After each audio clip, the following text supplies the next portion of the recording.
जैन साथियों, कैसे हैं आप सब। स्वागत है आपका एक बार फिर आपके अपने YouTube channel Shri Shyam classes. जी हाँ साथियों, आज शिक्षण अधिगम प्रक्रिया जो आपके यूनिट 5 है, साइकोलॉजी के जो यूनिट 5 है, जिसमें एनसीएफ है, जिसमें आरटी 2009 है, उस पूरी यूनिट की अगर बात करें तो क्रियात्मक अनुसंधान शिक्षण सहायक सामग्री लगभग अपन करवा चुके हैं। एक टॉपिक बचा था शिक्षण अधिगम प्रक्रिया, इसमें से भी हो सकता है एक सवाल निकल कर आए। उस सवाल के बारे में अपन यहाँ पर पूरी विस्तार से चर्चा करने वाले हैं। साथियों एक स्लाइड ये रहेगी, इसके बाद एक स्लाइड और आएगी साथियों। तो साथियों सबसे पहले अगर बात करें मैं टीचिंग शिक्षण अधिगम प्रक्रिया, टीचिंग लर्निंग जो आपके प्रोसेस है वो क्या होता है, क्या नहीं होता, कहां से सवाल बन सकता है, उसके बारे में है साथियों। तो सबसे पहले टीचिंग शिक्षण किसे कहेंगे?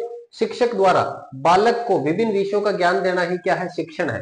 टीचिंग किसे कहते हैं? जो छात्र पढ़ता है किससे? टीचर से। यानी टीचर विभिन्न विषयों का ज्ञान अगर छात्र को दे रहा है तो वो क्या कहलाएगा? शिक्षण कहलाएगा। यहां से कोई सवाल नहीं है साथियों। अधिगम के बिना शिक्षण प्रक्रिया पूरी नहीं हो सकती, ये जरूरी है। अगर आपको सीखना ही नहीं हो रहा तो वो टीचिंग किसी काम की नहीं रहेगी साथियों। अगर आप सीख रहे हो तो टीचिंग आगे की तरफ जा पाएगी, वरना क्या होगा साथियों? आप टीचिंग नहीं कहलाएगी वो। यानी अधिगम का होना जरूरी है टीचिंग के लिए। निश्चित समय में निश्चित विधियों के द्वारा निश्चित स्थान पर जो आपको पढ़ाया जा रहा है वही क्या है? आपके लिए टीचिंग है साथियों।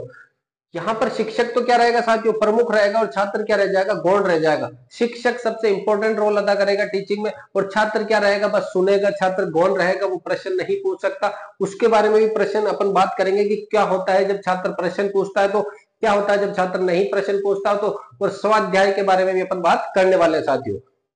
अब साथियों यहां से सवाल बनने की पूरी संभावना है। शिक्षण की द्विमुखी प्रक्रिया, शिक्षण की दो मुख किसने बताए? दो एडिया।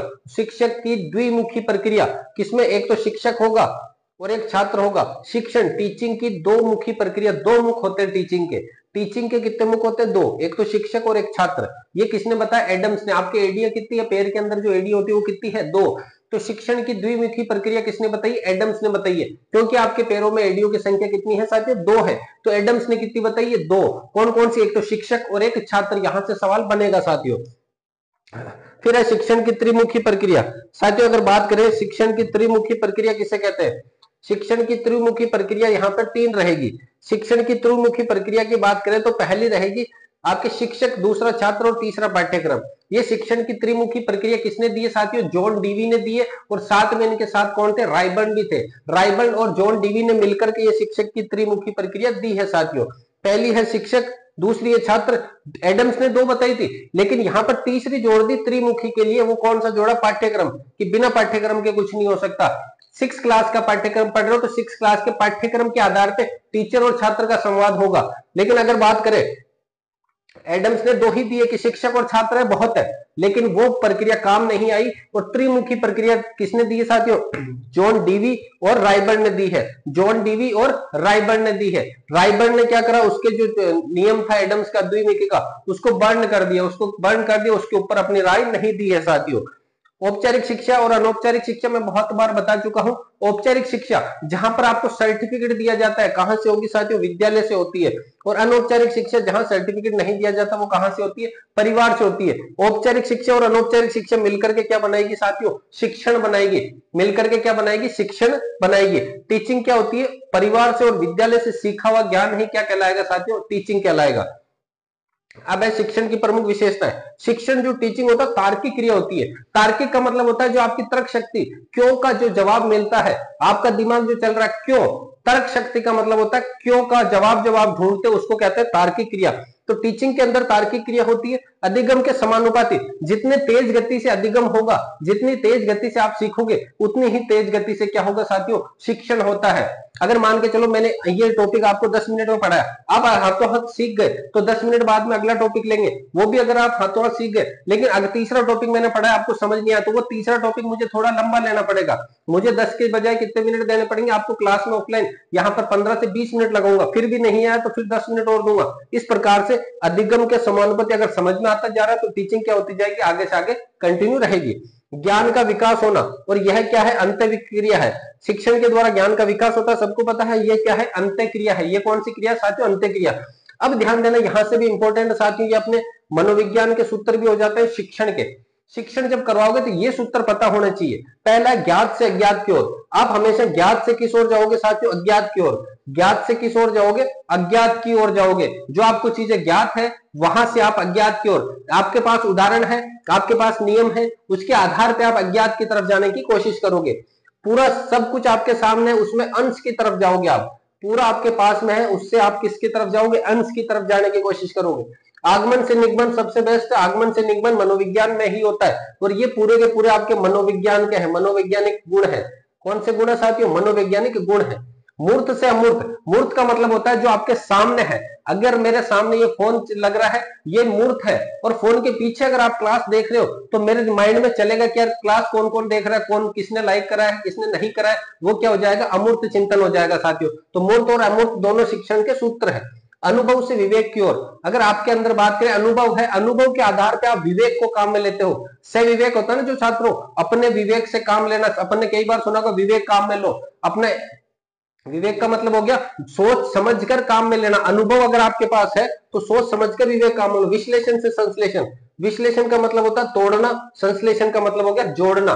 विश्लेषण का तोड़ना, तोड़कर जोड़ना सीखो। तोड़कर जोड़ना, कोई शब्द आपको नहीं आ रहा, मान के चलो अपन ने कह दिया कि जैसे यण संधि का उदाहरण ले लिया मैंने, जिससे ये रह लेवे से पहले क्या हो जाता है? आधा वर्ण आता है। उसके अंदर अगर मैं बात करूं तो मैंने जो वो शब्द है उसको तोड़ के बताया, देखो ले से पहले आधा वर्ण है, इसलिए इसको यण संधि कहते हैं। इस प्रकार के शिक्षण के सूत्र होने चाहिए। अब शिक्षण के भेद साथियों यहां से भी मोस्ट है, यहां से भी कई बार सवाल बनता है। शिक्षण के भेद तीन होते हैं। एक तंत्रात्मक, उसी को निरंकुशवादी, उसी को प्रभुत्ववादी। एक तंत्रात्मक मतलब एक ही तंत्र होगा। निरंकुशवादी यानी कि जिसमें एक ही तंत्र होगा, राजा ही होता है, प्रजा का कोई रोल नहीं है, वो क्या हो जाएगा? निरंकुश हो जाएगा, आशावादी नहीं रहेगा। प्रभुत्ववादी, राजा का प्रभुत्व रहेगा उसके अंदर। इसमें शिक्षक ही सर्वोपरि होते हैं। सर्वोपरि कौन होगा साथियों? शिक्षक ही रहेगा। बालक पूरा का पूरा निष्क्रिय रहेगा, प्रश्न नहीं पूछ सकता। जैसे व्याख्यान विधि जो होती है, टीचर बोलते जा रहा है, बोलते जा रहा है, छात्र सुन रहा है, तो छात्र क्या है? वहां पर निष्क्रिय है, वो प्रश्न नहीं पूछ सकता। तो सवाल किस प्रकार से बनेगा साथियों? सवाल ऐसा बनेगा कि कौन से शिक्षण के अंतर्गत बच्चे या छात्र प्रश्न नहीं पूछ सकते, तो वो प्रभुत्ववादी, निरंकुशवादी, एकतंत्रवादी कहलाएगा साथियों। फिर है लोकतंत्रात्मक और प्रजातंत्रात्मक, जो अभी अपने यहाँ पे शासन चल रहा है, मतलब इंडिया में लोकतंत्रात्मक वोट देते हैं अपन, राजा का भी रोल है और प्रजा का भी रोल है, तो दोनों का समन्वय है। यानी शिक्षक भी सर्वोपरि है तो छात्र भी उतना ही क्या है? सर्वोपरि है। छात्र प्रश्न पूछ सकता है, छात्र क्या होगा? प्रश्न पूछ सकता है साथियों। फिर है हस्तक्षेप रहित। बालक सर्वोपरि रहेगा इसके अंदर और स्वाध्याय करेगा। हस्तक्षेप रहित शिक्षण का मतलब हो गया बालक क्या रहेगा? मेन रहेगा, वो पूरा का पूरा शिक्षण कर सकता है साथियों। जैसे अभी आप लाइब्रेरी में बैठ के अगर पढ़ते हो, रूम में बैठ के पढ़ते हो, तो आपका कोई हस्तक्षेप नहीं है, कोई भी आपको छेड़छाड़ नहीं करेगा, आप अपने सिर्फ और सिर्फ पढ़ते रहोगे। उसी को कहते हैं स्वाध्याय भी कह सकते हैं साथियों। फिर देखो साथियों, शिक्षण के चर, तीन चर होते हैं। स्वतंत्र चर जो होगा वो क्या होगा? शिक्षक। आश्रित जो चर होगा वो कौन हो जाएगा? छात्र। और मध्यस्थ चर कौन होगा? पाठ्यक्रम। मतलब ये जो रायबर्न ने जो आपके एडम्स के जो नियम था द्विमुखी, उसको जो बर्न किया था, वो के वो यहाँ पर है। स्वतंत्र है टीचर, स्वतंत्र, वो किसी पे कोई निर्भर नहीं है। छात्र पूरा का पूरा आश्रित होगा, किस पर निर्भर होगा साथियों? छात्र किस पर निर्भर होगा? टीचर के ऊपर निर्भर होगा।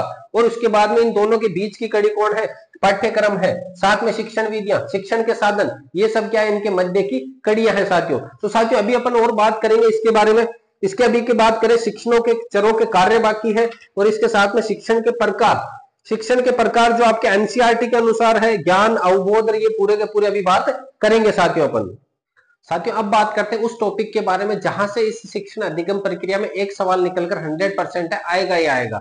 ये ज्ञानात्मक पक्ष के यहाँ से बीएस ब्लूम ने जो ज्ञानात्मक पक्ष दिया था, पूरा अपन ने विवरण करा है, वहां से एक सवाल है कि 100% आपसे पूछा जाएगा साथियों। तो पहले अपन इसके बारे में बात करते हैं। शिक्षण के चरों के कार्य, सबसे पहला निदानात्मक, फिर उपचारात्मक, फिर मूल्यांकन। तीनों चीजें अपन पहले पढ़ चुके हैं। निदानात्मक कब होता है? शुरुआत के अंदर होगा, जब बालक की समस्या का कारण जानकर उसी अनुरूप शिक्षण करना। मैंने क्या करा, जब मैं क्लास के अंदर एंटर हुआ तो मैंने क्या करा? सबसे पहले जोड़ दी बच्चों को जोड़ दी, फिर बाकी दी, फिर गुणा दिया, फिर भाग दिया। तो मुझे पता चला कि बच्चों को दिक्कत आ रही है गुणा करने में, तो मैंने सबसे पहले उसी के अनुसार क्या करा? मैंने आपके शिक्षण करवाना शुरू करा। तो सबसे पहले निदानात्मक शुरुआत में होगा, फिर उपचारात्मक शिक्षण के दौरान अब मैं उनको गुणा सिखा रहा हूं। अब मैं क्या कर रहा हूं, उनको गुणा सिखाने की पूरी कोशिश कर रहा हूं। तो इससे क्या होगा, समस्या के कारण को दूर करने में समस्या का समाधान हो जाएगा। फिर तीसरा है आपके मूल्यांकन। जब मैंने उनको गुणा सिखा दिया, वो सीख गए, तो अब क्या करेंगे, उनका मूल्यांकन करेंगे साथियों। शिक्षण के अंत में क्या होगा, समस्या का समाधान हुआ है या नहीं, ये जानने के लिए अपन उसका मूल्यांकन करेंगे, एक टेस्ट लेंगे, या फिर हो सकता है मैं उससे बोर्ड पे करवाऊं, वो क्या हो जाएगा साथियों, मूल्यांकन। तो शिक्षण चरों के कार्य, शिक्षण के चर कितने हैं, 3 है। विद्यार्थी, सबसे पहला शिक्षक, फिर विद्यार्थी, फिर पाठ्यक्रम। उनके कार्य क्या, निदानात्मक, उपचारात्मक और मूल्यांकन। अब है साथियों सबसे इंपॉर्टेंट, जो इस चैप्टर की रीढ़ की हड्डी कह सकते हैं, यहां से सवाल बनना लगभग आपके रीट 2025 में 100% तय है साथियों। हो सकता है वो सवाल बनकर इस पूरी स्लाइड में तैयार है आपके 25 को जो एग्जाम देने जाओगे, 27 को, 2025 27 फरवरी को जो एग्जाम देने जाओगे, हो सकता है इस पूरी स्लाइड में से आपको एक प्रश्न देखने को मिले साथियों। तो शैक्षणिक के प्रकार जो बीएस ब्लूम ने दिए थे, शैक्षिक उद्देश्यों को 3 भागों में बांटा है, ज्ञानात्मक पक्ष, भावात्मक पक्ष और क्रियात्मक पक्ष साथियों। ज्ञानात्मक पक्ष, भावात्मक पक्ष और क्रियात्मक पक्ष साथियों, 3 ध्यान देना। मस्तिष्क से संबंधित बीएस ब्लूम ने दिया है 1954 के अंतर्गत, इसको कहते हैं हेड। एनसीईआरटी के अनुसार इसके कितने भाग होते हैं साथियों, 6 भाग होते हैं, ये भी अपन विस्तार से चर्चा करेंगे। फिर ज्ञानात्मक मस्तिष्क हो गया, फिर उसके बाद में हार्ट से संबंधित भावात्मक पक्ष, ये दिया कर्थवाल ने 1964 के अंदर। इसमें होता है ग्रहण करना, अनुक्रिया, अनुमूल्यन, दुख, सुख, प्रेम, संवेग, ये जितने भी संवेग है ना, वो सब भावात्मक में है। फिर आता है क्रियात्मक पक्ष, जिसमें आपका हाथ चलेगा, दौड़ना, लिखना, क्रियाएं होगी। क्रियाएं होगी, ये किसने दिया, सिम्पसन ने 1969 के अंतर्गत दिया है। हाथ, देखो हेड, हार्ट और हैंड, इन तीनों से संबंधित है, लेकिन सबसे मोस्ट कौन सा साथियों, बीएस ब्लूम का हेड वाला है। अब देखो एनसीईआरटी ने शिक्षण के उद्देश्य 6 भाग करे हैं, कितने भाग करे, 6। पहला ज्ञानात्मक, दूसरा अवबोध, तीसरा ज्ञानोपयोग, चौथा कौशल, पांचवा अभिरुचि और छठा अभिवर्ती। इन 6 में से आपको सवाल देखने को मिलेगा। एग्जाम में जो सवाल आएगा वो इस प्रकार से रहेगा कि आपकी कक्षा में एक छात्र है जो बार बार आपसे प्रश्न पूछ रहा है, तो वो किस प्रकार का है, क्या वो ज्ञानात्मक है, क्या वो अवबोधात्मक है, क्या वो अभिरुचि वाला है, क्या ज्ञानोपयोग का है। तो साथियों बार बार प्रश्न पूछना किस में आ जाएगा, अभिरुचि, उसकी रुचि है, वो क्या करेगा, बार बार प्रश्न इसलिए पूछता है क्योंकि उसकी क्या है, रुचि है साथियों। तो सबसे पहला ज्ञानात्मक पक्ष है। ज्ञानात्मक पक्ष का मतलब हो गया प्रत्यास्मरण और प्रत्याभिज्ञान। जब आप क्लास में जाओगे तो पहले बच्चों को, अगर 6 क्लास में गए हो आप, तो 5वीं क्लास के प्रश्न पूछोगे उनसे। अगर आप 8th क्लास में पढ़ाने गए हो तो आप पहले 7th के प्रश्न पूछो। तो प्रत्यास्मरण करो, आपको पता चलेगा कि इस क्लास में जो बच्चे हैं वो किस क्वालिटी के हैं, क्या उन्हें पूर्व कक्षा का नॉलेज है या नहीं। फिर बाद में प्रत्याभिज्ञान, प्रत्याभिज्ञान का मतलब हो गया, फिर अगर 8वीं पढ़ा रहे हो तो 8वीं पढ़ाओ, फिर 7वीं पढ़ा रहे हो तो 7वीं पढ़ाओ। लेकिन प्रत्यास्मरण का मतलब है आप पहले उसका जान करके 4थी क्लास का ज्ञान का पता करो, 5वीं में पढ़ा रहे हो तो 4थी का पता करो कि उनमें कितना ज्ञान है कितना नहीं है साथियों। फिर होता है अवबोध, ज्ञान का पता चल गया, अब है अवबोध। अवबोध का मतलब होता है तुलना करना, अंतर करना या वर्गीकरण करना साथियों। अवबोध 2 सब्जेक्ट के बीच में क्या करोगे साथियों, तुलना करोगे। पाठ पढ़ाते समय बीच बीच में आप 2 सब्जेक्ट की तुलना कर रहे हो। अभी मैं तुलना करता हूं जैसे संस्कृत की शिक्षण विधियां साथ में हिंदी की शिक्षण विधियां, तो दोनों शिक्षण विधियों की जब तुलना करते हैं तो उसको कहा जाता है अवबोध। अवबोध का मतलब हो गया तुलना करना। अगर वहां सब आपके प्रश्न इस प्रकार से बन सकता है कि एक छात्र है वो क्रिकेट और फुटबॉल के अंदर क्या कर रहा है, तुलना करने की कोशिश कर रहा है कि कौन सा गेम किस तरह से खेला जाता है, तो यह छात्र किस प्रकार का है, तो वो छात्र अवबोधात्मक है। वो छात्र कौन सा, अवबोधात्मक है, जहां पर वो तुलना कर रहा है। तीसरा ज्ञानोपयोग, तीसरा क्या, ज्ञानोपयोग, जो ज्ञान आप प्राप्त करते हो उसका उपयोग करना। जो आप टीचर आपको जो सिखा रहा है उस ज्ञान को आप अपने डेली लेवल में, डेली यानी जीवन में, दैनिक जीवन में किस प्रकार से काम में लेते हो, वो क्या कहलाएगा, ज्ञानोपयोग। मतलब कहा जाता है कि एक बच्चे ने, एक शिक्षक ने विद्यालय में बच्चे को सिखाया कि सुबह से शाम जब भी आप घर से निकलो, जब विद्यालय के लिए आओ तो अपने माता पिता के पैर छू करके आना है। अब वो बच्चा डेली माता पिता के पैर छू करके आता है, तो ये छात्र किस प्रकार का है, क्या वो ज्ञानात्मक है, अवबोधात्मक है, ज्ञानोपयोग है, तो वो ज्ञान का उपयोग करा है, उसने क्या करा है, ज्ञान का उपयोग करा है साथियों। सीधे सवाल उठकर नहीं आएंगे, आपकी समझ के ऊपर आधारित सवाल आएंगे, तो इन 6 को अच्छे से समझना है। अगला है कौशल। कौशल का मतलब होता है हाथ की कला, चित्र बनाना, नक्शे बनाना, चार्ट बनाना, मॉडल बनाना, हाथ की जो कलाएं हैं वो कौशल है। सवाल आएगा कि एक छात्र है जो गीली मिट्टी के अंदर घर बनाता है, तो वो किस प्रकार का उसके अंदर है, उसके अंदर किस प्रकार का कौशल है, तो वो ज्ञानात्मक है, उबोधात्मक है, ज्ञानोपयोग है या कौशल है, तो वो कैसा है छात्रों, कौशलात्मक है। वो छात्र कैसा है, कौशल है उसके अंदर, छात्र के हाथ की कला को क्या कहा गया, कौशल। फिर अभिरुचि, अभिरुचि का मतलब हो गया छात्र आपसे सवाल पूछेगा बार बार, वो बहुत जिज्ञासु रहता है, सर ऐसा हुआ तो क्यों हुआ, ये हुआ तो क्यों होगा, अगर ऐसा हो गया तो क्यों होगा। तो वो जो जिज्ञासु प्रवृत्ति के छात्र होते हैं उनको कहा जाता है अभिरुचि के अंतर्गत, उनको क्या कहेंगे, अभिरुचि के अंतर्गत। वो प्रश्न पूछेगा, स्वयं करेगा, खुद पढ़ने लग जाएगा, लेकिन उस सवाल को सॉल्व करेगा साथियों। अंतिम अभिवृत्ति, अभिवृत्ति के अंदर साथियों सकारात्मक भी हो सकता है छात्र, नकारात्मक भी हो सकता है। जब आप उसको अच्छे से पढ़ाने की कोशिश करोगे तो वो बार बार क्या करेगा, नहीं सर अब तो 15 दिन बचे, अब मेरा कैसे सिलेक्शन होगा, तो ये नकारात्मक अप्रोच है। नहीं सर मैं 15 दिन में अभी भी मैं अपनी पात्रता पास कर सकता हूँ, ये क्या है, एक सकारात्मक अप्रोच है साथियों। तो साथियों ये अपनी आज की क्लास थी जिसके अंदर 100% है कि इन 6 में से एक सवाल निकलकर आएगा ही आएगा साथियों। तो आपको क्या करना है, पूरा नोट कर लेना, और टेलीग्राम पर पूरी पीडीएफ मिल जाएगी अपने यहाँ पर। तो बने रहिएगा। अगर क्लास पसंद आ रही है ना साथियों तो चैनल को लाइक जरूर करें, शेयर जरूर करें इस चैनल को। मिलते हैं अगली क्लास में, तब तक के लिए जय हिंद, वंदे मातरम।